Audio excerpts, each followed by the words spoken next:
listening to Jai Long, and this is Make Your Break. Whether you're a big-hearted creative or an aspiring entrepreneur, let's take action on your dreams, reconnecting you with your why and giving you the how. I'm here to dish out actionable mindset tips and fun industry secrets to help you blow up your biz. From eye-opening reality checks to motivational gold, no two episodes are ever the same. So tune in weekly, skip the FOMO, and let's dive into the deep together. Welcome back to the show. You probably noticed I got a whole new intro happening right now. Now, I started this podcast 2 years ago, actually a little bit over 2 years ago, and it's grown leaps and bounds, and it's absolutely just taking off. So many people sharing it and subscribing and leaving reviews and everything else, and it just makes my heart so full. It's cool to see an idea take off, and it's cool to see so many people get around it and so many people getting so much value. So I appreciate you for listening, and I appreciate you for sharing. It means a lot to me.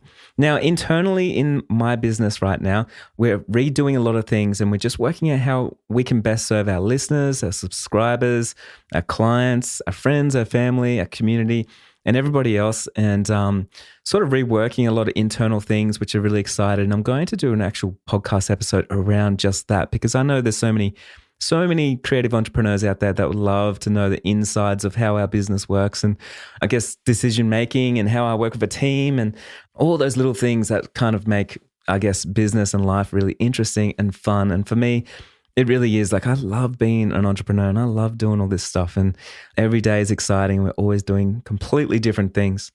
Now, today on the podcast, I've got a really special episode for you. I actually got interviewed by the Creative Myth podcast. So the Creative Myth is a newer podcast. It's really cool. It's around the creative myth of, you need to be born with talent or creativity, and sort of busting that myth and showing that anyone and everything is possible to create amazing stuff if you've got some dedication and relentlessness and work ethic and all that good stuff. So this episode, we have Sirjana and Ben, and they interview me around how I got started, creativity, education and schooling, and the difference between a business owner and an entrepreneur. So there's tons of good stuff, a few stories that you probably never heard before, and maybe a few familiar stories as well. But please head over to their podcast and subscribe to their channel. I don't think you'll be disappointed, and they are really fun. It's really conversational, and they drop some really good questions as well. So I know you're going to get a lot from this episode.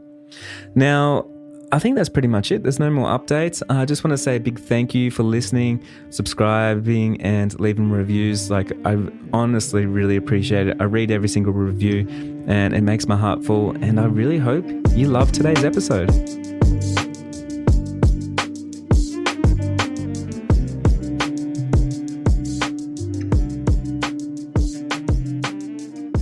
Today on The Creative Myth, we are chuffed to be chatting with the multifaceted, nigh unstoppable force that goes by the name of Jai Long. Jai is a multi-award-winning wedding photographer based in Melbourne, and when he's not photographing a love story, he's working on his vegan fashion label No Skin, or curating the largest online photography workshop in the world, the Wedding Photography Summit, or riding the crypto wave, or flipping houses, or reading one of 50 books a year. Jai is not your average creative. He breathes new life into everything he does. But enough introductions, let's hear from the man himself. Okay, so welcome to the Creative Myth, Jai. It's thrilling to have you, to say the least. You are fascinating, inspirational, creative, who is full of stories and insights. As a photographer, your work is both polished and full of free expression. And as a teacher, you're intuitively clear about the hustle and our way out of it. You've also partnered with your friends to create a vegan fashion label, No Skin. There is so much to explore here with you. But before we start, we both want to start so badly. Before we start, for the uninitiated, people who haven't had the pleasure of seeing your work, could you tell us a little bit about yourself? Yeah, of course. Thank you for having me on the show. So my name is Jai. I'm Melbourne based. I am a wedding photographer, full-time wedding photographer. I'm also a full-time business coach, predominantly for wedding photographers and photographers. I've been doing that since 2015. And I have a fashion label, so that's called No Skin. I've got a podcast, it's called Make Your Break. I've got a property development company where like I buy properties and I'm building houses and doing things like that. What else do? I do a lot of things, and I think what I bring to the world is I was never formally trained. I didn't really go to school.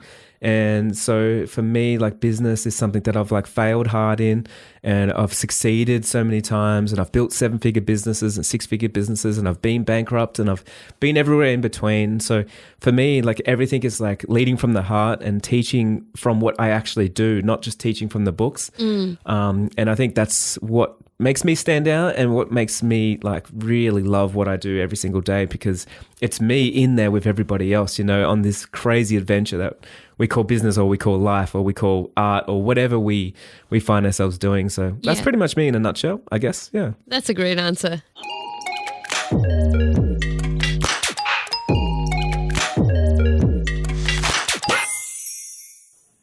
Okay, I have a question, and I've been wanting to know this since I have seen your work, is how did the camera and you start your journey together?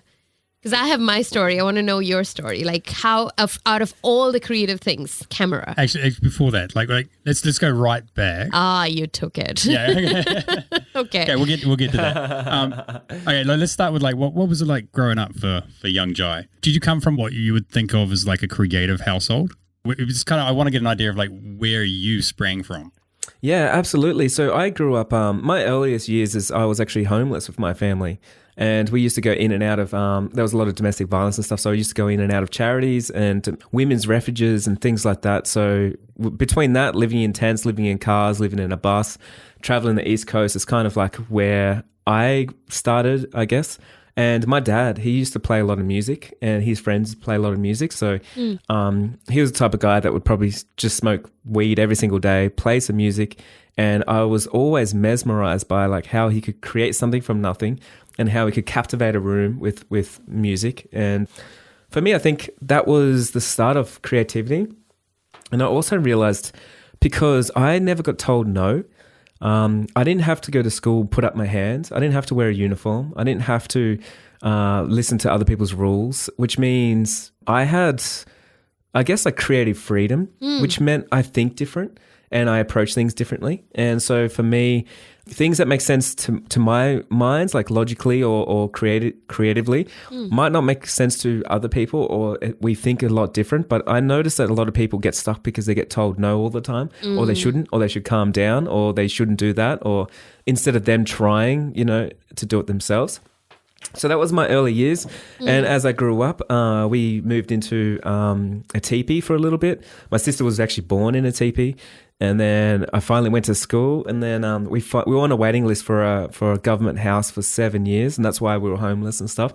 And we finally got moved into that. So the first time I lived in a proper house was when I was 11 years old, and moved into that. And there was a lot of domestic violence and stuff happening. Like, we lived on a very dangerous street. So I ended up moving out of home when I was about 16. Got myself a job, moved out of home, and I've been sort of pursuing my own life since then, sort of thing, you know, trying to change my life and make something of myself. So I've been on a very purpose-driven journey since as far back as I can remember. That's amazing, Jai. There's definitely a point of difference between yourself and many others. When you were saying the whole, like, you weren't told no and you didn't have to conform to that sort of stuff and things. Myself, I have ADHD, and my childhood was almost entirely that, right? Sit down, sit on your hands. Totally. What are you doing? Like, why are you, yeah. So for me, it's been I get that. An adulthood of like trying to shed that. Unlearning. Yeah, unlearning. And so having somebody to follow like yourself is a very interesting beautiful journey to be on, because you see somebody else leading that path and you think, this is possible, I can dream this way. So that's just an incredible story. Yes. Do write that book ASAP. Yeah, I mean that's sort of just the starting of it all, I guess. But I do understand what you're saying with ADHD or ADD and stuff, because like when I was growing up, people would always say that about me. It's like the problem child, like you can't concentrate and you can't do this, especially when I first finally got into school. But for me and my parents, I was like, there's nothing wrong with me, man. I just got energy. I've got purpose. I've got drive. Like, I want to do things, you know, I don't want to sit in a classroom. And so I've been like that forever. So like, I believe, you know, there ain't nothing wrong with me, you know, or there's nothing wrong with you. There's, you know, and I think, if society doesn't accept you because everyone's trying to downplay themselves or their energy or their focus or whatever it is, like, I don't think it reflects on us as having the problem. I think maybe the problem is out in the world, and why isn't everyone acting like kids? Like, why isn't everybody out there with that much energy and enthusiasm about life? Like, I think there's a problem there. Yeah. I mean, I remember watching a TED talk about ADHD, and I can't remember who it was, but they were saying that in the hunter-gatherer times, they were the ones who would be the best hunters. They were the ones who were most astute and most aware of everything going on around them. And it's just the fact that the world has changed, that society has swiveled with that. But up until very recently, ADHD is with the heavy hitters. So it's conformity of any sort doesn't lead to anything good. Yeah, that's fair. Regardless of which side the conformity is on, it's just it's not good. And about the school, my struggle was that the school primes you in a place where the challenges are unreal. They are not like the challenges are in the real world. So you're cocooned in a space where things are certain way, and suddenly when you are face to face with the world, it's like the world is slapping you every day. It's like you don't get this, and you don't understand life. Suddenly you go from being a topper, being able to win awards, doing everything, and suddenly you're like, what? I am nothing. I am nobody. I can't do anything. You feel paralyzed by that, your exposure into this huge world. And for me, that's what I experienced when I came to New Zealand. When I was in India, the school I was in, everything was just, I feel now looking back, felt like everything was just working for me. And I could find myself through those challenges very easily. And it was such a huge challenge figuring out a new culture, new environment, and then reckoning with yourself, because who you were was completely skewed by this made up environment, which was school. I do agree with that. And I think for me, it was the opposite though. So I knew life, and I felt like I was important and I was special and stuff. And then I went to school and they tried to take that out of me. So when I left school, I was like back into my element. Yeah. Like I was back in the world. And so I was like, because I think for me, like I went to a rough school, like a really rough school. And I think for me to get to school, my parents didn't want me to go to school. So I had to like walk up to the office. I remember I was like, I think 15 years old, and I had to actually go in there, and I booked myself in as if I was my parents to like have an interview to get into this school. Wow. And I had to lie to them to get into the school. So I had to hustle my way into this rough school, right? But that was me like taking control of my life, because I was like, I want to change my life. But when I got in there and I did get my certificate, it was then I wanted to get back to the real world. So I think for me, like I was never sheltered by school. School was something that did hold me back a little bit. Wasn't for me at all. Like it showed me that I didn't have a high IQ. I didn't have like a big attention span and all that kind of stuff. But at the same time, I had so many other skills. I could go through life, and I think that's probably a better skill to have. Oh, yes. So one of the things I liked about high school was that it gave me the opportunity, like there was a ton of stuff like keep me away from maths and biology, I was just like, oh, but there was other things like outdoor pursuits, art, photography, graphics, metalwork, that sort of stuff, which I got to try. Did any of that sort of foster anything in you like for moving forwards? Yeah, totally. I loved my woodwork class, and I was always the best, top of the class for all my art classes. Yeah. Because art was the only one where my teacher would say, Jaya, you got complete control and creative expression. Yes. And I would go out there and I would create something, and I would bring it back, and I got rewarded for it. And I was like, I can't believe this. Where everyone else told me I was wrong, they always said no matter what I created, it was right. And so I loved art. Like ever since I was a kid, I thrived in it. Yeah. That's so amazing. Exactly my story in that respect. Yeah. I come from an Indian school system where everything was rote learned. Also art.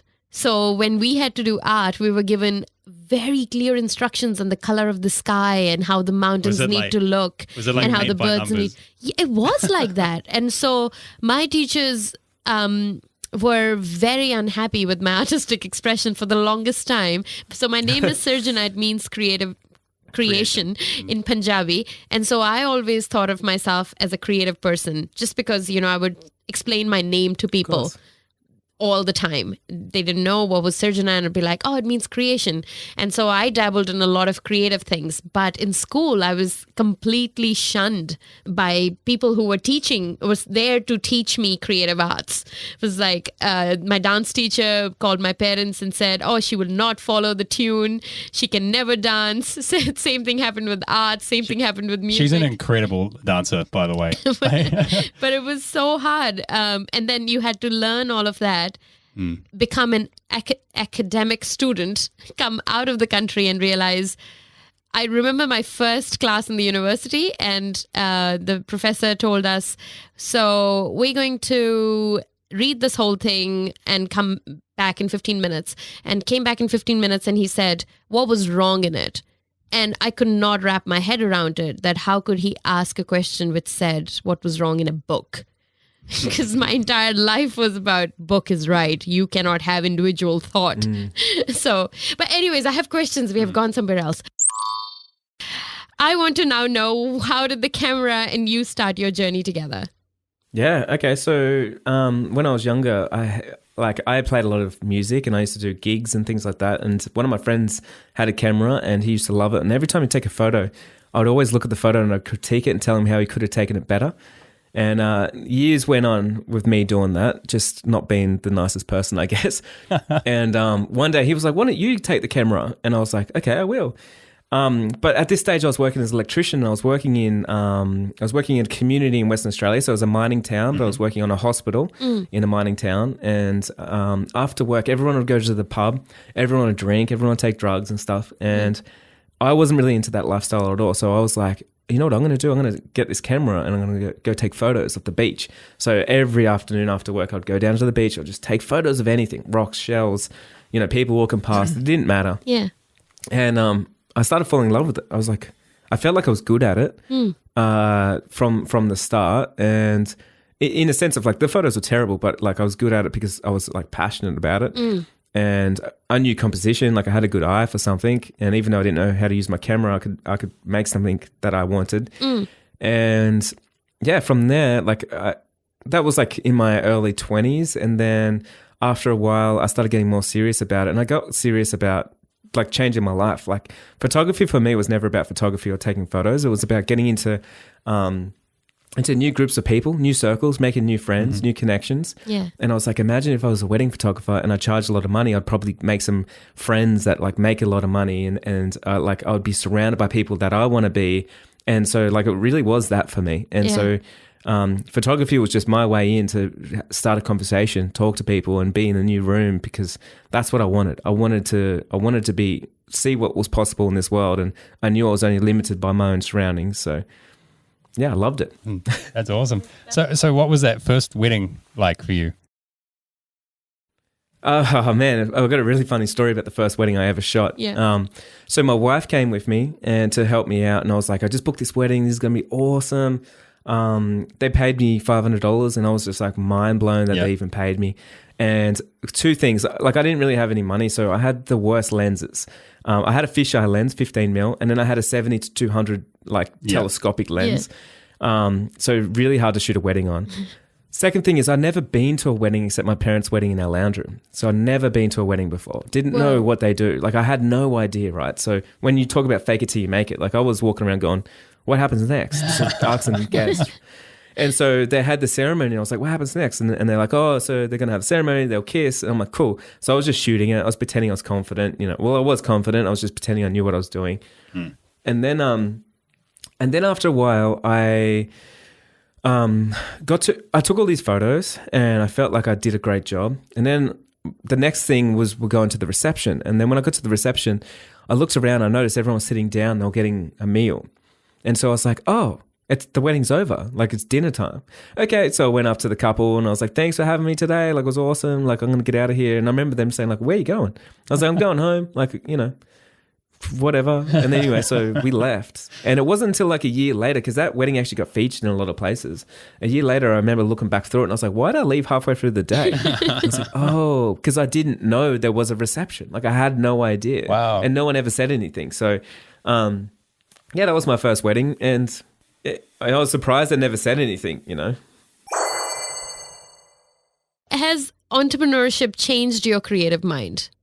No, not at all. Like, I think entrepreneurship is creativity. Like, the whole definition of like an entrepreneur is like risking something that others wouldn't, thinking differently, solving more problems that other people wouldn't, doing things that other people wouldn't do, and extending yourself like that. And so for entrepreneurship, for me, is creativity. And so it's the reason why I started my first business when I was 20 years old, because I was flexing my creativity, seeing like, how could I create something for myself and for the people around me? How could I help people? How could I serve people? So it definitely hasn't changed anything. I run my business the same as I take a photo. Like, everything flows together. There is no difference between anything. Yeah. I hear that so much, that creativity is being sucked out of me because I have to earn money, or creativity is I can't express myself because everybody has to do the same thing on social media. And it has always confused me, because if we keep doing what everybody is doing, how do we stand out? But again, I think that's the unlearning thing that people have to do, that you just do it intuitively, that the whole idea about entrepreneurial life is to do things creatively. Well, I think there's a difference between a business owner and an entrepreneur, because a business owner repeats a proven structure time and time again to get profit, right? But an entrepreneur is willing to risk more, lose more, do more, regardless of the outcome. And so when you think about that, that's art. Like, you're willing to go out there, create something, something that you love, something that like that moves you. And you do that regardless of the outcome, because it might be something terrible. Who knows, right? So when I think about that, like, there's a big, huge, wide gap between a business owner, which most people are, and then they'll consider themselves entrepreneurs, but they won't risk anything, right? Yeah. But so they're a business owner or an entrepreneur, completely different. Yeah. That's a very cool way to put it. Yeah, that's really well put, Jai. Because it's definitely, I mean, there are moments when we like think of ourselves as entrepreneurs, but in that respect, I think we're playing it safe quite a lot lately. Yeah. I mean, there's COVID, there's our new little son come along, and there's certain things where you think this is just business, this part of it, and we'll do this other thing. I think we don't think that. We use that as an excuse. That's fair. Because it's safe. Yeah. At that point, safety, sadness, all these negative things in life are more comforting than actually taking risks and chasing your own happiness. So I think that at that time, we're just fooling ourselves. Yeah. You talk about how you're testing new ideas and you're testing new things and trying to see how things work and don't work. And at the same time, you're doing things that bring you joy. Am I correct? Yeah, of course. Yeah. Okay. So is there any time that you, moving from theory to practice, ever road test any of your ideas? Or do you straight go and do it to the world? Do I road test anything, or do I just do things? Is that what you're asking me? Yeah. Yeah. I definitely just do things. Yeah, like the testing is doing so, because people will tell you something. Like, for instance, like, I want to write a book, right? So I'm going to do that next year. And so when I tell someone that, they'll tell me that it's hard to write a book, and people don't read books anymore, and it's hard to get published, and it's hard to sell them in bookstores, and it's hard for this. But they've never written a book, right? So too often it's like, well, until I write a book, I don't actually know what it's like. And so we can read all the books in the world, we can listen to all the podcasts, but until you actually do something, you don't have your own data. And I think that's the most important thing, is like create a baseline. So whenever I'm teaching something, it's because, hey man, I've tried this. Or someone will tell me, it's like, oh, a price guide works better than a PDF or a web page or something. And I'm like, are you actually going off data? Because I can tell you right now, we've tested thousands and I can tell you exactly what works. Because that's, being an entrepreneur. It's like, we do this, and then the business owner will adapt that. Entrepreneurs are always in front of the trends because they're innovating something. They're the ones that will try a reel. They're the ones that will try something different. And then once everyone sees that it's proven and it works, then we adapt it ourselves. Does that make sense? As a business owner. Yeah. Absolutely. So how do you know like an idea is worth following? Like, you don't. You never know. It's but within yourself, how do you when an idea? If you get excited. If you get excited and you're super excited about something, then it's worth pursuing. And if you tell someone and they get excited, then it's definitely worth it. And if it's worth your time and you're willing to do it for free, then it's definitely worth it. So for instance, like, working for free is one of the best things, right? So when I first started wedding photography, I shot, like, the first year I shot so many free weddings. I still shoot weddings for free. Like, I would do it for free.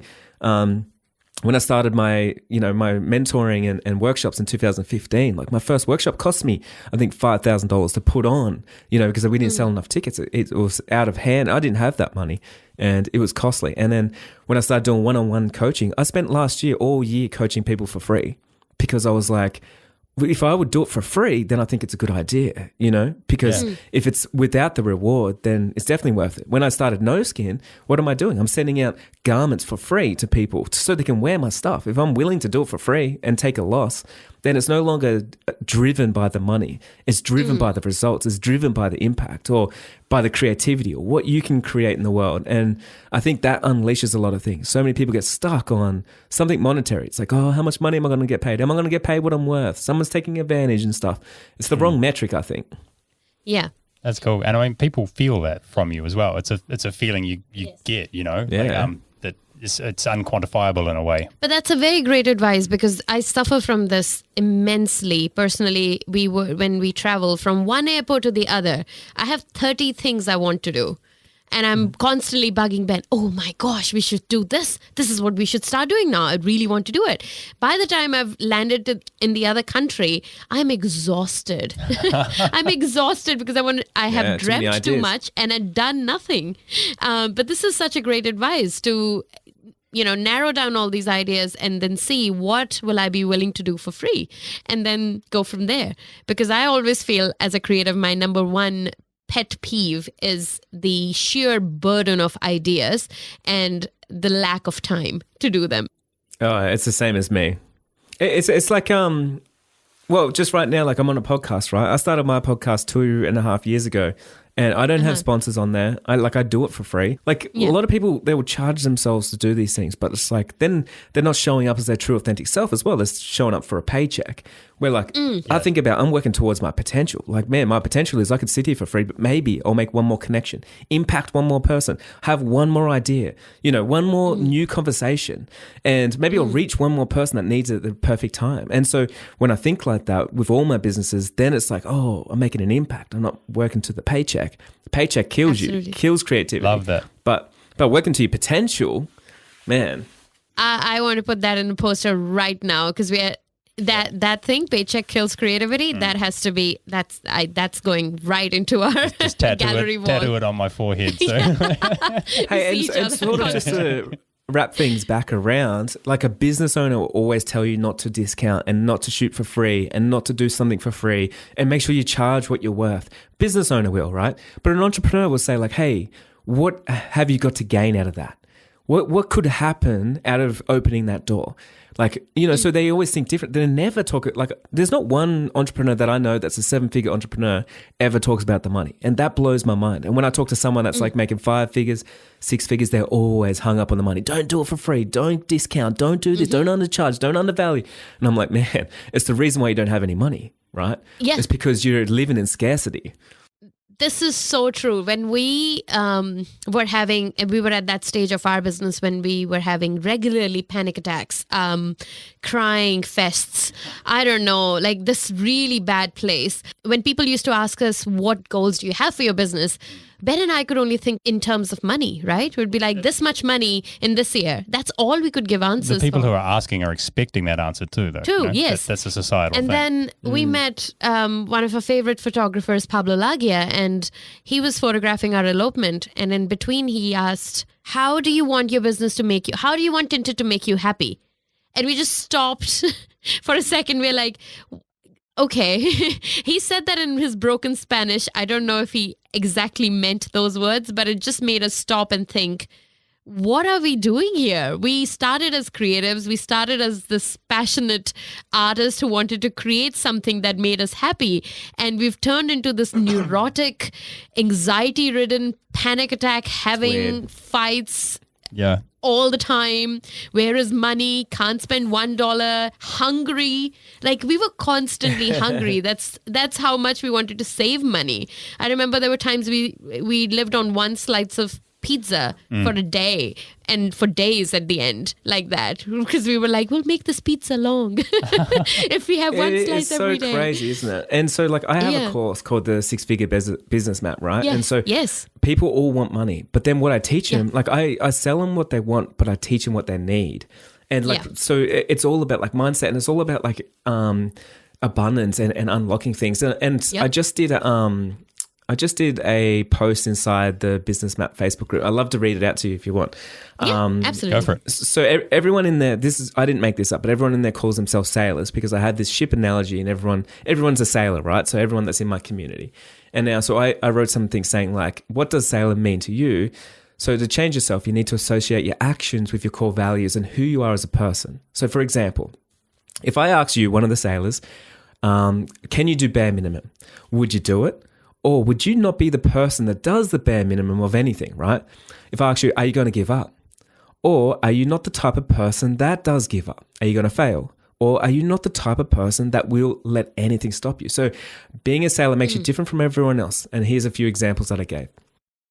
You are the type of person that pays for coaching programs to find your next level self. You are the type of person who is obsessed over learning.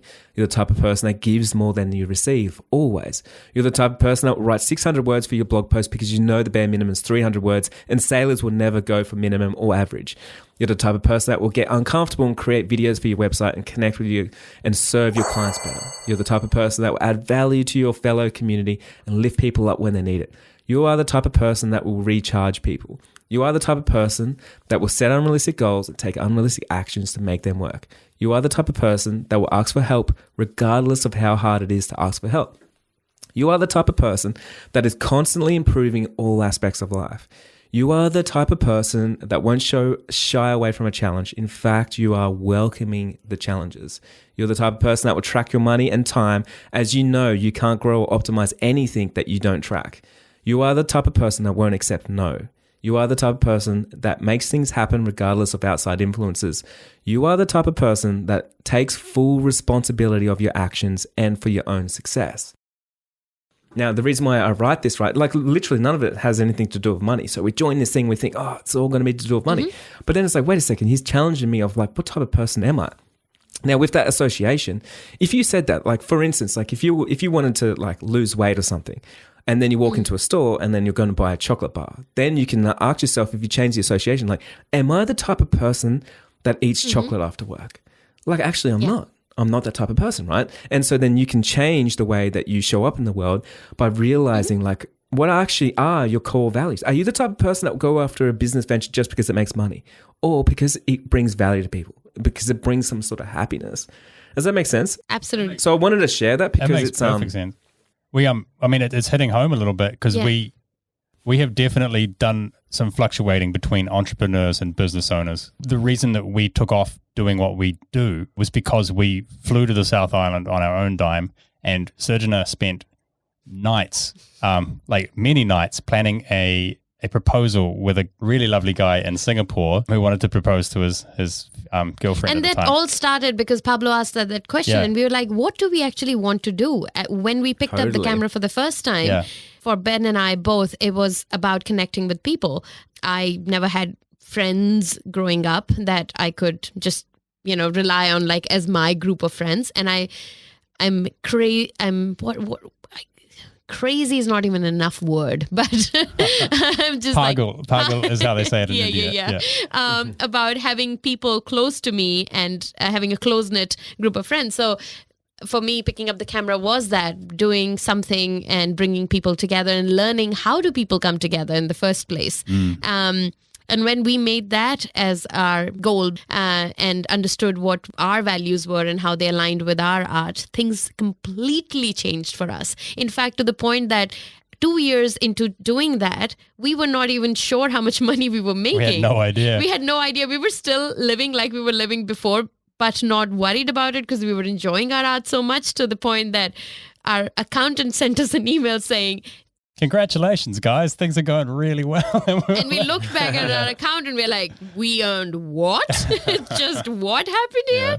And then it just changed for us. The switch flicked. But my God, the first 5 years of our business, it was a business. And we had to prove to everyone that we will be earning money. There was so much pressure. There was that whole, why are you spending your nights doing this? Like, what is it worth to you? Are you even making minimum wage? All these questions that come your way. How much per hour are you getting? Have you calculated that? All of that. To all those out there who are getting that, it wears you down if you let it. Well, here's another thing too. Like for all those that are listening, like when I first started in 2013, I shot for free and I got haters. And then I tell people in my education to work for free. I get haters all the time. I get people that challenge me, everything. Now, I want to say one thing. It's like the people that hated me in 2013, they're no longer in business. And I'm a 7-figure business owner. So I'm the one that works for free, discounts, works from like what makes me happy, from from my heart. And I'm the one that gets rewarded the most. Where other people, when they're running from scarcity and worrying about what other people are doing, instead of worrying about their own business, man, they're going to go out of business. And I've seen it over and over and over. So if you do want permission, and I know people even on this podcast are going to challenge me on this because it's what we do. It's like, yeah, it works for you, Jai, but it doesn't work for me, right? But I want to just show you the proof of like, hey, man, I grew up with nothing. And I am a multi-7-figure business owner. And I've done it all basically on my own. And I've done it by doing what I love, and I think, and always putting other people first. I think it's just such a different way of thinking about business. Yeah. It's so important, that last thing you just said. Yes. That staying humble is super important. And Totally. that frame of mind really changes everything. I know when I was having panic attacks and anxiety about finances, one of the tools that I used was I made up this string of words and they were gibberish. But I was telling that if I would just meditate with those words and sit in peace and just repeat them, that I'm opening my heart to the universe and opening up to abundance. And that was something that I did for myself. It calmed me down. And I don't know, in a very weird way, it just opened this floodgate of inquiries. I don't know if those happened because I started showcasing, like showing or emanating this the feeling of abundance within me, and didn't look Absolutely. desperate. I mean, you said this to me before. It's like, what? Like, why have you come to me to talk to me? Why are you excited to have me on the podcast? Right now, it's not really because I've done all these things, or because I've won the awards, or because I've made some money. Like, it's not, is it? No. But maybe it's my energy. Maybe it's like, oh my God, I want to talk to this guy. Like, he's attracting me like a magnet right now. It is totally that. Yeah, and so what am I doing? I'm not looking around at my neighbors. I'm not looking around to see what other people are doing. Like, I'm staying in my lane. I'm like competing myself, comparing with myself, with yesterday. And then from there, like, I'm so passionate about what I do, and I bring that into everything I do. And as a result, of course, everything opens up. Doors open up for me everywhere. I have too many opportunities on the table at any given time. And it's the thing that gives me anxiety, because I'm like, man, I could be doing so many podcast episodes right now. I could be doing so many things right now. There's so many opportunities everywhere, right? Yeah. But of course, like you said, like, you opened yourself up. And then, of course, your clients were attracted to you, because you will no longer push marketing and pushing things on the people and seeming desperate or anything. You attracted people into your universe. Yeah, and you're right about now that we're speaking with you and hearing your ideas about, that you don't really road test them. You just do things. And this is the way of the entrepreneurial life. The way we started our business from being wedding photographers to adventure photographers was just that. A couple came to us and they said, we are coming here for our honeymoon. And on the call, both Ben and I looked at each other and we said, we'll plan your honeymoon for you. They're like, you'll what? Like, we'll do everything. We'll plan the honeymoon. You don't have to do anything. Just land in New Zealand. And we did the whole thing from all different vendors to accommodation to people who are going to pick them from the airport. It was a huge learning curve. It's awesome. We also still have networks that we created during that first thing, the same makeup artists and, florists, all that sort of stuff that we found then, we still use today. And, we're great people. And it was such a massive learning curve. But what it did was it fulfilled what we set out to do in the first place. We made friends around the world because we were not just photographers. We were not doing this for a paycheck. But talking to you and hearing your very well put words is joining dots for us. Well, yeah, you can see where we stepped in the right direction and where we didn't. Where we stepped in some quicksand. Yeah. So, And we all So do. you put- Yeah, absolutely. yeah. So I already know your answer to this, but I want to hear your wise words on it, nevertheless. Okay. And then after this question, you have to ask me a question that you don't know the answer to. Okay. To really cool. spice it up. That's all right. Okay. So I want to know, what are your thoughts? Oh, how do you handle failure? Failure. Yeah, not the big, you lost money just the day-to-day things that you knew you could do better, but you were not able to? Here's a difference. A business owner thinks something's going to go wrong, but an entrepreneur expects it to go wrong. So if something doesn't go wrong today, man, what's going on? I'm not pushing hard enough. My goals are not big enough. I'm not impacting enough people. You know, if I don't have one hater today, I didn't say the right things. I didn't get through to someone. You know, so when we say failure, like if I reached out to 5 magazines to get featured and all 5 of them said yes, I didn't reach out to enough people, you know, because I need at least 10 no's, you know, so to know that I actually pushed. And so I think too many people are trying to play in these guidelines of like failure. Failure, it doesn't actually exist because tomorrow you wake up, it's a whole new day. Think about this, right? If I was 7 years old and I was learning how to ride a bike, if I fell off on Friday and I grazed my knee, chances are I'd be back on that bike on Saturday. And if I fell off again and broke my arm, chances are as soon as that cast comes off, I'll be back on my bike and I'll do it again, do it again. And I don't see it as a failure. I see it as I stacked my bike, but I'm still willing to learn the bike, right? So for some reason, something's changed in us and we think like, oh my God, like I'm failing because I stacked my bike and I'd never want to ride again or I never want to walk again or I never want to do business again. But in reality, it's like, man, you didn't do something enough if you didn't even put yourself in the realm of getting uncomfortable. Yeah. If you were sitting on your couch all day and you didn't move, you've failed by default, and it's so much worse than if you actually got off the couch and went and did something big, something drastic, something that makes you so uncomfortable. So I don't believe in failure because failure is like, it means you've given up or you've stopped, and life is a continuum. So how could I fail if today I lost everything, but I've still got energy, and tomorrow when I wake up, new energy, new ideas, new creativity, like new network, new conversation, there's a new course, there's a new YouTube video I can watch, there's a new something, new opportunity, which means, did I really fail? So when I went bankrupt, like, would you look at me right now and say like, Jai, you're a failure? And for some reason, like I believe you probably wouldn't think that about me, but for some reason we think that about ourselves. We're like, well, if I went bankrupt, then I would be a failure. But to who? You only failed if you gave up. Like it continues. You know, in a couple of years' time, you won't even remember that time you fell off your bike and grazed your knee because you're already well on your way doing something else. Maybe you're going onto a marathon or something, you know? Yeah. That's really beautiful. We were actually talking about something similar today. On a walk. We're taking our little guy Mahi for a walk. And it was really neat watching him try again to like grab a hold of his toy that's hanging in front of him. And there's this doggedness there, right? Yeah. And just didn't give up. We came to the conclusion that as you get older, it's ego. It's this like, it's how you feel. It is. Judged, you right? don't want to fall over in front of someone else. Yeah. And so when you do something big, like for instance, like I love failing in front of people. So if I do something big, I'm like, I want to hold the biggest workshop in the world. I want 10,000 people to be here. Why do I say that? It's because I'm like, now I can fail and I'm going to fall over in front of people if I don't hit that. And I'm like, that's exciting. Because if you let go of your ego, then you can do anything. There's nothing that's going to ever stop you because you'll just get back up again. You'll do it again, get back up again. Hey, if I don't get 10,000 people this time, it's going to drive me even harder to get 10,000 people in my next workshop. If I don't do it then, it's going to drive me even harder. I'm going to find a new coach. I'm going to find a new conversation. I'm going to find a new network, new people. I'm going to find a new opportunity. I'm going to make it happen. And so with that in mind, because I never gave up, I believe I'm going to hit my goal one day. That's awesome. Yeah, that's fantastic. How did you make the decision to bring on other people into your company? What was that process like? Because for us, I know that we've dabbled with it a few times and it's always been like, God, how do you let go of this? You know? Hard to let go. Yeah. Yeah, so it's an interesting one, but like the first thing is you got to admit to yourself that you're not the best at everything. And so many of us, we think we are like, oh, no one could edit photos like me. No one could like go to a venue and introduce my business like I can. No one can write my emails like I do. No one can talk on my podcast like I do. Yeah.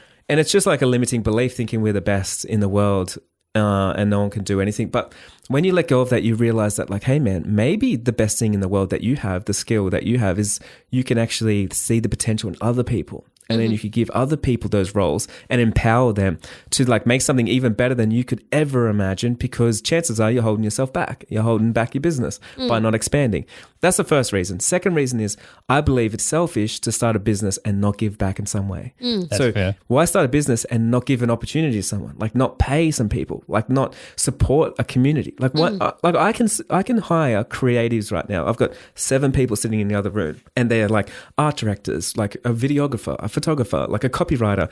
Like they make up their own roles. I don't even know what they do, but then they come in there and they do it and I empower them to do their thing. Then I'm like, holy shit, I didn't even know I needed whatever you're making. But like, I'm glad that you're here because I didn't have the capacity to even think about the ideas that you're thinking about. And now that we have a room of 9 or 7 minds or 8 minds, it means that I become a superpower because I can leverage off everyone else. Now that's the first thing. The second thing is I didn't go to university. I didn't go to school. But someone once told me that like, if I wanted to be, I could be a lawyer and I could be a doctor. And it's really easy because all I have to do is I have to start a law firm and hire lawyers. And then they make all the money, but I make all the money because as I'm charging them out per hour, there's no reason why I can't be at the top of the tower, right? It's the same as being a doctor. It's like I could open up a practice if I wanted to. There's nothing stopping me. It's a free world. It's a free economy. I can start one. I can hire a doctor, a licensed doctor, and that means I can leverage off them. I didn't have to go to uni, and I could still make more money than they do. Does that make sense? So for me, I think about this. I'm like, I didn't go to university to learn videography, and I don't want to, and I don't want to go to learn Google ads or to learn copywriting or anything else, but I can leverage someone else's time. There's 4 years of going there, their expertise, their mastery, their creativity, their ideas, and use it in my business. It's amazing how our limiting beliefs, although maybe common, come from very different sources. Because I've been, as you were saying this answer, I was thinking about where did my limiting belief came from? And then also thinking how that's so different, even though Ben and I share that limiting belief, his comes from a very different source. So I guess, how much do you agree with the statement that as an entrepreneur or as a creative, the work on yourself and knowing oneself is like the most important task that you do? Yeah, it's everything. Like without that, like for instance, like we are the same, right? Or like if someone's listening right now, like, oh, Jai's a 7-figure entrepreneur. What makes Jai different? He's not more educated. He doesn't have more friends. He's not more well-connected. He's not more talented. He's not better looking. He's not better dressed. He hasn't got a better car. So with that in mind, it's like, well, what is the difference? Well, maybe it's Jai reads a book every 4 days. Maybe he gets into a new conversation. Maybe he's on a podcast and he gets to learn from people. He gets to talk alongside other people. Maybe I need to do those things. And so as you're working on yourself, your own mental blocks, you've got to have the humility to understand, like maybe your way is not the right way. Maybe there is a better way, and be open to those discussions. Listen to people, because when you listen to people, things open up, and then all of a sudden you can be challenged on your beliefs, and then you can adapt new beliefs on those challenges. But you just need to be in the right room listening to the right people that are bringing and challenging you on those beliefs. I have so many things to say after this, and so many. I just don't want to know which side do I want to go first. Okay, what about this? Okay, I'm going to start with this one. I really want to know this. You got me. Okay. What happens when you disappoint yourself? Is there any time that you disappoint yourself? Every day. There's not a day that doesn't go past that I don't disappoint myself, or I have imposter syndrome, or I have anxiety because I'm... How do you move on? Well, that doesn't stop me, because if you have a bigger purpose, then it's like, is this small thing in my way, or is the big unrealistic goal more important? Is it making the impact more important? Is hiring people more important? Is teaching someone to make money, is that more important? Like there's so many things there. So it's like, can I put my own limiting beliefs, my own self-doubt to the side for a bigger cause? And I question myself all the time, like, should I? I don't believe I'm making the right moves all the time. I disappoint myself all the time. I didn't jump on this opportunity. I didn't learn something. I didn't go for a walk today, or I didn't, eat correctly. Like there's always something to, like I could have pushed harder. I could have risked more. Why didn't I? That's usually the biggest one. Because if I did something and I didn't go 100% in, I'm so disappointed in myself. I'm like, if you went 100% in, you probably would have succeeded in that.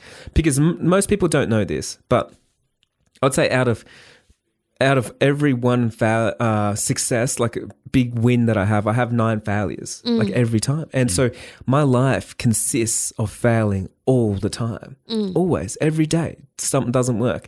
Things just didn't work out. I lost a lot of money. I lose money all the time, and like I'm comfortable with it, because I know if I didn't, I get home and I'm like, what was I doing today? Like I wasn't living. I'm not trying to save money. That's not what I'm trying to do. I'm not trying to make money. Yeah. Like I'm trying to like see what I'm capable of. Yeah, I guess I wanted to understand if you thought there was any difference between dealing with failure and dealing with disappointing your own self. Like, I think that for you, because you already see failure as a positive thing, as something to That's look part of a forward longer to, game, right? then would disappointments be different? But no, I guess the answer is to look at the bigger picture and then seeing and understanding and remembering what the main goal is. That totally makes sense because and to all the listeners out there, like we've got to come to the realization that it is normal. I hate saying the word normal, but it is normal. And we think we're on a ship by ourselves out in the ocean. No one's done it before, and no one feels like we do, and no one has imposter syndrome, and no one has ADHD, and no one has ADD, and no one. We think we are special, but at the end of the day, it's like, man, we all feel like this. It's not the thing in front of us. It's not the problem in front of us. It's how we react to it. It's how we handle it. And so, like, for instance, like COVID happened, right? It's like, it's not the event, but it's the people that kept showing up afterwards. Yeah. That realized that there was something there, and they pivoted and they changed and they adapted and they best served their clients. Like, they're always going to go further ahead than someone that complains about the problem in front of them. Yeah. Cool. So speaking of COVID, like how did that affect you? Oh, I know the answer. I became a millionaire. I've been following you way too long to know the answer. I became a millionaire. That's what happened. There was a few different reasons. In 2019, I pivoted my business into online education, and for one big reason. I felt like the wedding photography industry was in a huge bubble. Mm-hmm. And I love business and I know business, and I could see this, right? And I did this post and I screenshot it and I sent it out to my friends. But 2019, I wrote out a post to all my friends and I said, something big's going to happen in 2020. It has to, because we're in a bubble right now. And I think a few things. I think the economy's going to change. I think we're going to go through a different cycle. We're going to have a challenge ahead. And I also think things are going to change. Like, I think crypto is going to be a big thing to put money in. And so I put all my money into crypto in 2019. Yeah. I changed and pivoted my business. It cost me so much money. People didn't want online courses in 2019, I tell you. So I was going against everything, and I was like, I know something's going to happen. I know it. And I didn't know COVID was going to happen, but I knew something, because that's how market cycles work. Business is predictable. It's always the same. There's always a cycle. It goes up and goes down. You can always see when something balloons and there's a bubble, and it's so predictable that it's just the same cycle for the last couple hundred years, right? And so when it happened, I was like, oh, here it is, not surprised. And so I moved everything around real quick to adapt. And the reason why I wanted to teach business is because I knew people were going to need help. I didn't know what the event was, but I knew that people were going to need a lot of help in the next year, because you can see when a bubble comes, because people just make money if they just have Instagram followers. Like, if they just bought a camera, they were making money. Now, to me, it's like telling me, if they've got no skills and they've got no business knowledge, and if they've got no real world knowledge and they're still making money, that means it's bubble territory. And I was like, so once we get out of this, all these people are going to need to learn business. They have to go backwards, because the people that learn business are going to be able to sustain it and realize that there's a challenge ahead of us, but we can adapt and move and pivot and do whatever we need to do to survive. And so that's why, like, my business became super successful, is because I set it up 6 months before the big event, not knowing what it was, obviously. But I was exactly positioned to go, like, and here we are. This is exactly what we need to be doing, and we need to help as many people as we can. And so that's why I spent the year mentoring people for free. I helped so many people out. We started a wedding photography summit, and I paid all the speakers, and we charged only $7, for tickets. Like, we did so many things for the community. We showed up for them when they needed it most. And then they showed up for me, because that's how business works. It's just the way he puts it. Yeah, it's just amazing. It's so clear. It's just like, boom, here it is. Is talking about I said before, you got to expect a problem, right? Yeah. Absolutely. So talking about the wedding photography bubble, where do you see wedding photography going in the future? Are there any obvious trends that you have been seeing? I think things are going through a big transition right now, and I think it's going to shake out a lot of weak hands that are not, like, serious. And I think people are getting more educated now. Like, I think people are starting to sort of get more serious about stuff. Like, before it was sort of like, oh, I'll get Instagram followers and I'm all good. But I think, like, now that the leads have just stopped, people are starting to become very educated and become very smart. And so I think things are changing for the better. And I think wedding photographers are actually insanely resilient. They're insanely talented. They wear all the hats, so they've learnt so many things.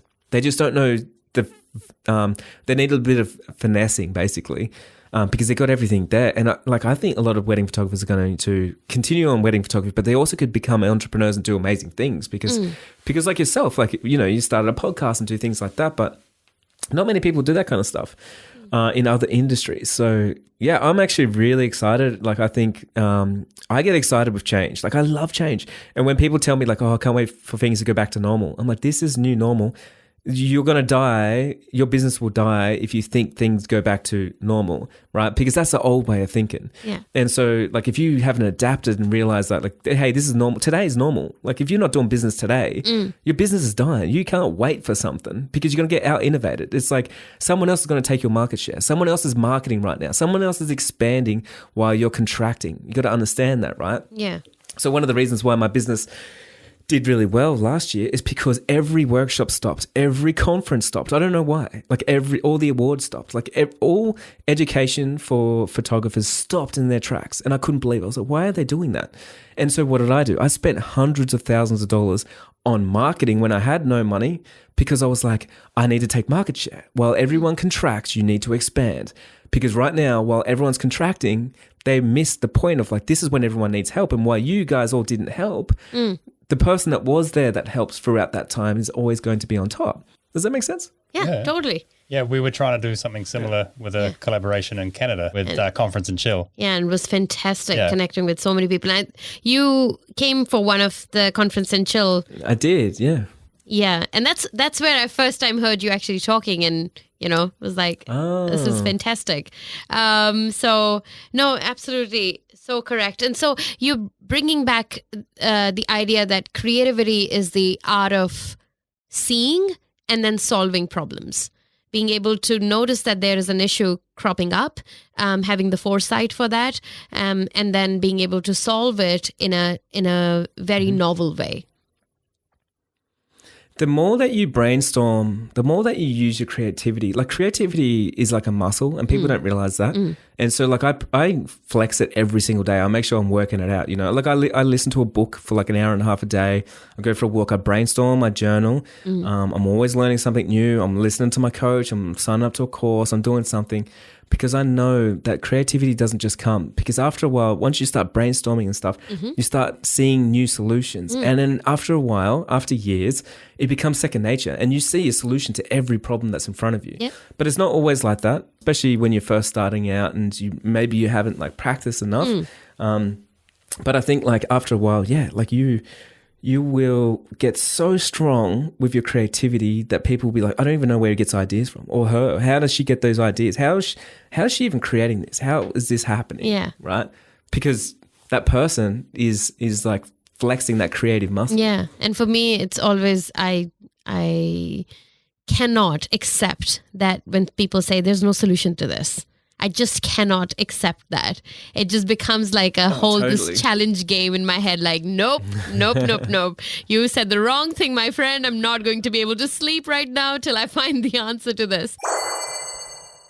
So, talking about you journaling and doing so many things to keep your mind active and taking care of yourself so that creativity flows through you, how do you perceive time?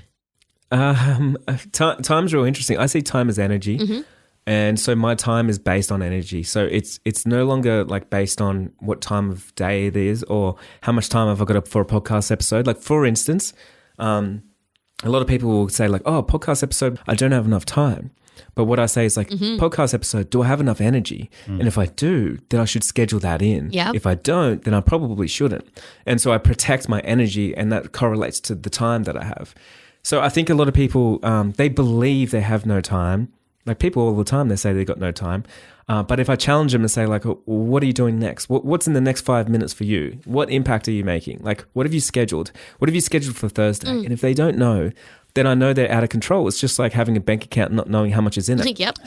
So, yeah. And so, like, a lot of people, they're willing to throw up their hands and say, hey, I've got no time. where someone else could be a prime minister. Maybe she's a mum, full-time mum, and full-time running the country and doing everything else. So it's like, how's that person got time? Yes. Or like maybe it's someone like Elon Musk or something with like two of the biggest companies in the world with like, I don't know what, he's got 5 kids or something. And, you know, there's so many things going on. It's like, he's got time. Oh, you find excuses as answers when you want to. Like, oh, he has such and such a help and stuff. But we're not willing to look. Everyone gives it to me. Yeah. You're not willing to look inside and really figure out what is stopping you. And what is keeping you stuck at a certain place. We were still living in the beach house when I saw you speaking at Clubhouse, and you were walking, I think you were walking your dog, and it was really early in the morning in Melbourne, and you were answering these questions on Clubhouse. And I remember going up to Ben and saying, we're starting to go, we are going on walks. We're not even helping anyone, but we are going on walks because we were in that state of like, oh, don't have time. And I remember hearing you and going, we need to go for walks. Man, why are we saying we don't have time? We have time. We're sitting here just sulking. We need to go. And so you don't know, but I didn't even hear what you were saying. But at that point, just the idea of you walking and helping people that early in the morning, I think it was 6 in the morning in Melbourne, really pushed us to start this health regime that we have started now. And suddenly even being new parents and running businesses and podcasts and YouTube and all of that, found ourselves having a lot of time. So thank you for that, Jay. Yeah, you can find so much time. The funny thing is when someone tells me they've got no time, they're usually telling me on my Facebook page or something, or my Instagram page, and they're commenting. And it's like my initial reaction is always like, well, if you got time to write this comment on someone else's page, like you're probably scrolling Instagram. How'd you even get here? Yeah. Like you've got time. You've just wasted it. Yeah. You know, like we spend right now, there was a new survey that came out, and like a few years ago, the average American spent 7 hours watching TV. But today, they spend 4 hours watching TV, but 4 hours mindlessly scrolling social media. So that's 8 hours a day, right? And then like how much sleep is there and how much commuting is there? Like there's so much. So of course we're under the illusion that we don't have time, but really like if time is really worth more than money, like a lot of people say, then we need to really protect it, don't we? We need to think about like if you don't have that much time and you never get it back, well, like what are you actually doing with it? Are you making an impact? Are you doing something worthwhile with that time? It's one thing hearing what you're saying and understanding and feeling that, yes, whatever you're saying is correct. But I think it's more important, whoever is listening, to know that if you are going to listen to Jai saying what he's saying or hear us saying what we say about creativity and time, you have to understand that it becomes difficult to practice it when you're part of the system. If you don't change radically, nothing changes. And seeking one piece of advice doesn't change everything in your life. It is a bottoms-up approach. With you, the way you've lived your life, all your life, you've taken decisions, risks, how you embrace failure. It all informs how you think about time. So I think it's really important, and I'm feeling it's even more important after talking to you, to give ourselves a break and not try to conform to what society wants of us or what people want of us, and find our own tune and rhythm. Because once we figure that out, we'll be able to break that system and see, oh my gosh, I do not need to be this mindless drone of the system. There are options for me. There are other avenues that can be explored. I feel like this is really important to say right now, because a lot of people will feel very energized listening to you, will feel like, oh my God, they can conquer the world. But within 2 or 3 hours might start feeling that energy diminish, or feel like, oh, this was not for me. Maybe Jai can do it, not me. But I think it's possible for everyone, but it requires a radical transformation, and that comes from understanding where you are at right now, what blocks you have, and speaking with somebody else. Like you can't solve all your problems yourself. Like Jai said, he has 7 minds sitting in the other room, and with his 8th mind there, they're creating magic in this world. And having Jai as a coach or somebody else that you look up to, and working through your roadblocks and things that have been stopping you and pulling you back is so important. And then suddenly you'll see that everything else that he's saying will become a regular practice rather than this one thing that is energizing you for 5 minutes and then takes away your energy. Do you agree with that? Absolutely agree. And like one thing that you said is like, it's also for some of us, but like it's for all of us. Like once we make the decision, if you want to be successful, the reason why you're not right now is because you haven't decided that you want to be. Like you haven't actually said, it's not a must yet. It's like, oh, maybe I want to be. But like once you make it your duty, like it's your must, and you change your mindset around that, and then you'll start journaling, you'll start waking up early, you'll go for walks, you'll find what you need to find.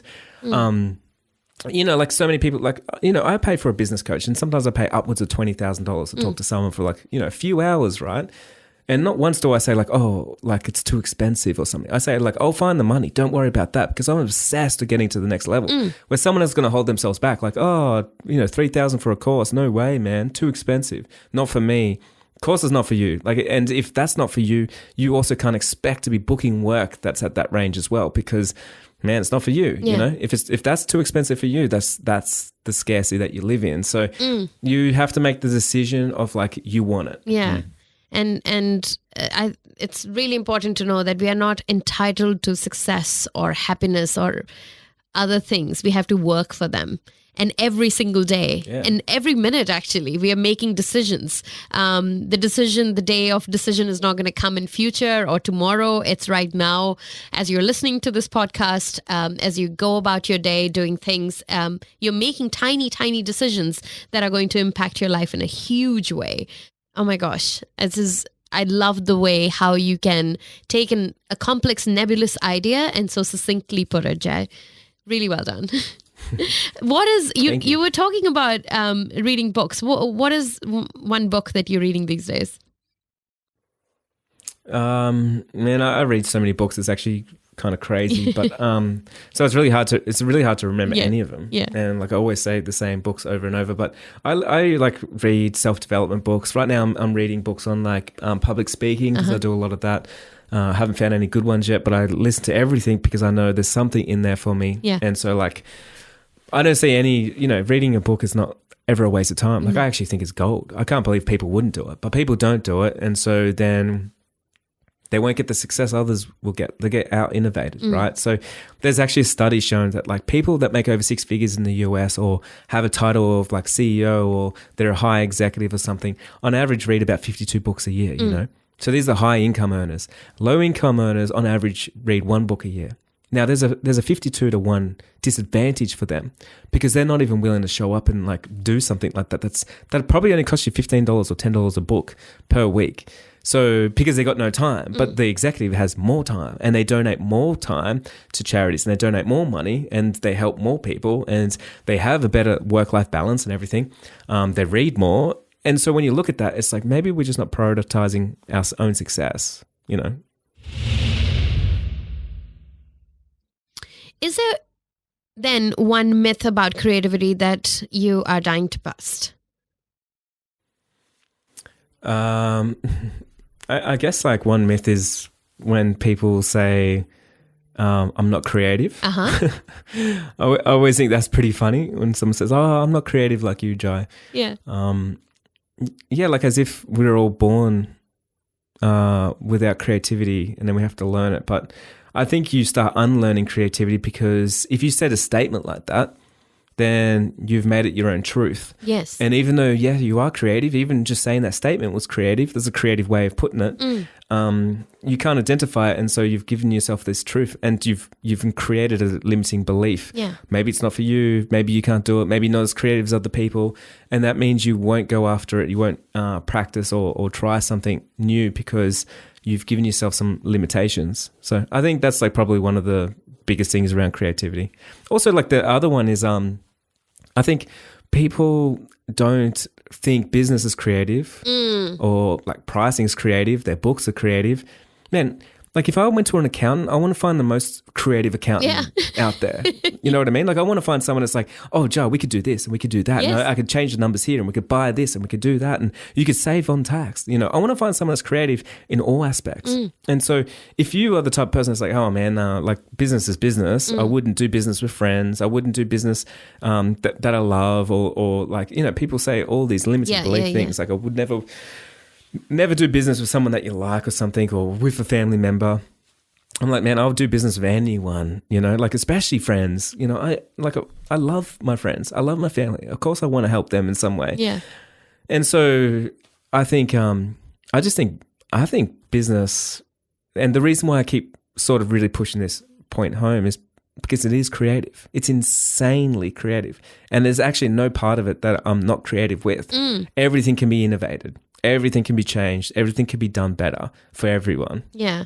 It's you're so correct. When you said that when you said that we all are creative, I want to, again, bring this one home for anyone who's thinking, oh man, you just say that, it's hocus pocus, it's words. It isn't. I mean, now the studies have shown that when you're exercising, if you say to yourself that this exercise is actually helping me lose weight, I'm going to be fit, or whatever your goal is, if you actually repeat that and if you tell yourself that, you do get maximum benefit from the said exercise. Instead, if you were just going, I don't know if it's going to do anything, I'm just going to run, but I don't know if it's going to do anything, it's not going to bring the same effect that it was going to bring. It will bring some effect because, of course, mechanics. That's a great analogy.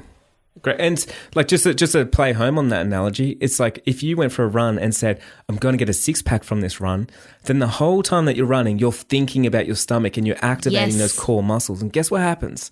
You probably get a 6-pack. And it's the same with business. If you're thinking, you're going out there and you're like, I'm going to make some money. I've got some goals, unrealistic goals, and you journal them every day. So you're looking at them every day, not just like at New Year's. Like I'm talking goals down every day. After a while, man, you're concentrating on those things. Guess what happens? It grows. Yeah. And the mind-body connection is so important. I remember as a child in this painting homework that I had, and as I was just about done and the black paint smeared all over it, and I was crying and my mom came and she was constantly wiping my tears and saying, nothing has gone wrong. Why are you already believing something has gone wrong just because the paint has dropped on it? And she would keep wiping my tears and keep working magic with her fingers. She was not even using brush. And out came this painting with the black smeared on it. I don't know how she made this, but the mountains were black and the sky she peeled some color back. You could see some clouds in the background. It was so stunning. And now whenever I'm doing some art project for someone, I'm constantly repeating that in my head. This is going to be so amazing. I'm going to love this. Oh my God, this is going to turn out so amazing.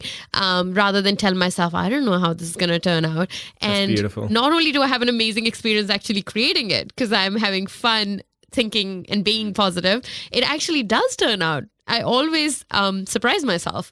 On the flip side of that too, I find a really great creative tool is that when you have those mistakes, they generally turn into something that you completely didn't think was going to, be a thing. Of course. I mean, I was trained as a graphic designer, and like all the time you'd do something and before you could Control Z it, you look at it again, you're like, wait a minute, that's really cool. How did I do that? And it completely informs everything moving forward. Yeah. And the second point that you made, that running a business is actually a very creative activity. And in fact, whatever you do in life, you are being creative and you have the potential to be creative at it, but you are being creative at it by finding solutions in your own novel way. And wherever you're doing that, in whichever capacity you're doing that, keep doing it, because like Jai said, creativity is a muscle and you need to practice it every day to make it big, bulky, and like pretty shiny. I don't know what other muscles adjectives are. Okay, so we've reached. Ben, do you have more questions? Well, you just it was writing great. so much. Jai actually answered a ton of what I had written down without having to prompt it. So yeah, thanks, man. Ben has been on the other side, just scribbling away. My computer's just run out of battery too. So I'm sure whoever is, if you're listening to this and you were not scribbling all this amazing wisdom that was coming out of Jai, hear this again and take a paper and pen and make some notes. I'm going to go inside and create a poster which says creative paycheck kills creativity. That is happening. Yeah, absolutely. Yeah. So we've come to that part of the podcast where we do quick questions with you. Question. So ready, Jai? Yay, quick answers. Yep. All right. What has been one game-changing advice you've got? Listen to those that have done what you want in your life, and you don't really need to listen to those that haven't done something that you want in your life. So just be wary of of who you actually take advice from and if it's for your best interest. That's fantastic. Nice. I needed to hear that. So thank you. Are you a morning person or a night owl? Morning person for sure. Okay. And what talent do you wish you had that you don't have? Oh, geez. Like every talent, I guess. Like, what talent do I wish? I wish I was much better at public speaking. That's why I'm reading those books right now. Right. I wish I could really like move people with my messaging like a lot more. I wish I could connect deeper. I wish I could. I mean, well, I'm saying wish, but I hate the word wish because I'm going to make it happen. You know what I mean? So it's I'm saying wish, but really it's just on my to-do list. I think, Jay, what is happening with the 7 people out in the other room and you is that you need to put some mirrors in the office because I think you've done that. It's already done. It's tick.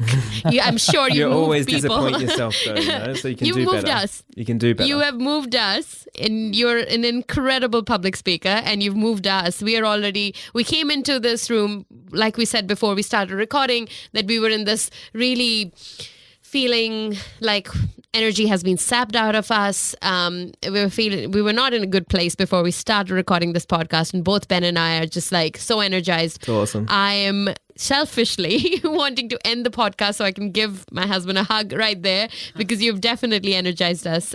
So I think you've ticked that That's one. awesome. You need to think of another answer, which we will ask you the next time we have you on this podcast.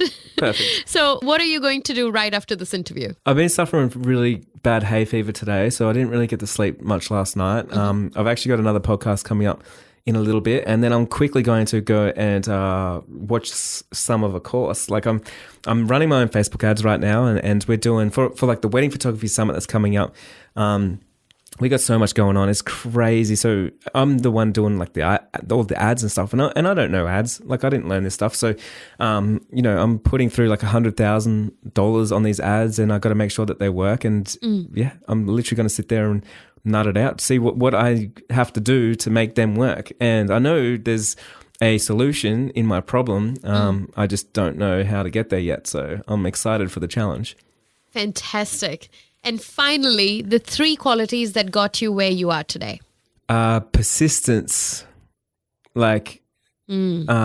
persistence, stamina, and empathy. Cool answer. Thank you so much for joining us on this podcast, Jai, and saying yes to us. Thanks for having me, guys. It's been fantastic. So good. You've energized us, and thank you from the bottom of our hearts. And we can't wait for people to comment and tell us how much this has changed them. Thanks to all the listeners as well for taking an hour and 20 minutes of your day to listen to us talk about creativity. Yep. Appreciate you guys.